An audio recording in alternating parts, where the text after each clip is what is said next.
Баршаңызға сәлем. Ас арнасында бүгін мантының қамырын, тұшпараның қамырын және бешбармақтың қамырын дұрыс иілеп және жаюдың 5 тәсілін көрсететін боламын. Арнамда қалып, тіркеліп қойыңыздар. Ол үшін бізге табамызға салқын су құйып, үстінен тұз салып ерітіп аламыз. Одан соң електен өткізілген ұнды салып, қамырымызды жақсылап иілейміз. Оның бізде түрлі сұрыптары бар, оны барлығымыз жақсы білеміз. Яғни рецептте көрсетілген суға кейде ұн дәл сәйкес келмей жатады. Ол жағын өздеріңіз қарастырып аласыздар. Қамыр иілегенде асықпай 5-7 минут бойы ерінбей иілеу керек. Сосын қамырымызды пакетке салып 10-15 минут демалдырып қоямыз. Сосын алып қамырымызды осылай бір иілейміз. Сонда біздің қамырымыз теп-тегіс әдемі қамыр болып шығады. Енді осы қамырымызды қайтадан 15 минутқа пакетке салып демалдырып қоямыз.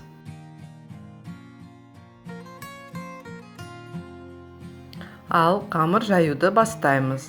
Қамырды жаю үшін бізге ұн қажет болады. Бірінші қамырды осылай қолменен басып аламыз. Орта жағын баспаймыз. Әсіресе салмақтың бәрін шет жағына түсіру керек.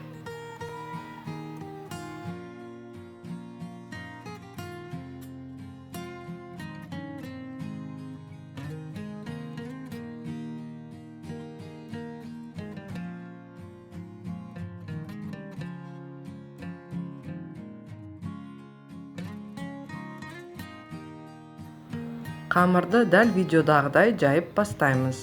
Мынау бізде бірінші тәсіл, яғни оқтауды домалатып жатқан кезде тек қана қамырдың шетін ғана айналдырамыз. Яғни салмақ түсіруге болмайды. Жай ғана қолмен екі шетін ғана жайып отырамыз.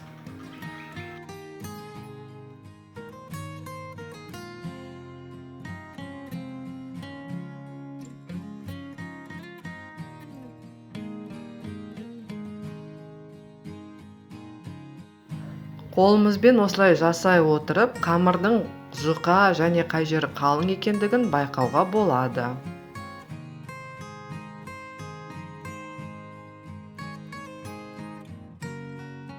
Қамыр жаюдың екінші тәсілі, яғни екінші бетін аудара отырып жаямыз.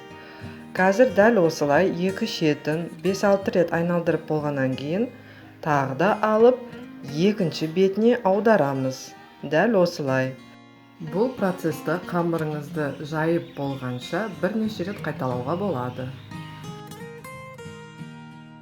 Бұл тәсілде егер қамырыңыздың шеті қалыңдап бара жатса, осылай бір шетін сәл қайырып, екі шетін баса отырып, осылай жаясыз.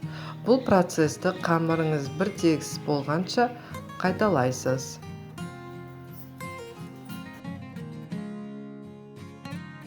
Қамырды жаю кезінде ара-арасында кішкене ғана ұнды себелеп отырасыздар. Көбірек ұн қоспай қойғандарыңыз абзалырақ. Қамырыңыздың шеті қалыңдап кеткен жағдайда осы тәсілді қолдансаңыз болады.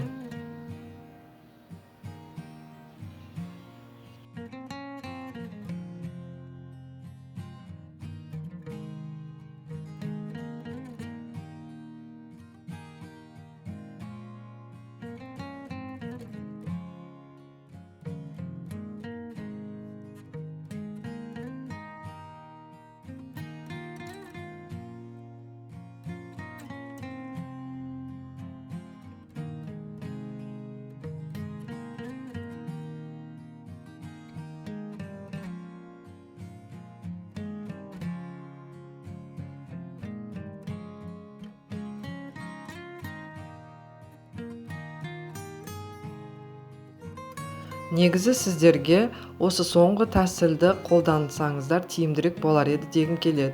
Себебі бастан аяқ қамырды дәл осылай қамырды баспай тек оқтаудың үстін өйстіп айналдырып отырсаңыздар, қамырларыңыз теп-тегіс шығады. Сіздерге ұнады деген үміттемін, пайдаларыңызға жарасын.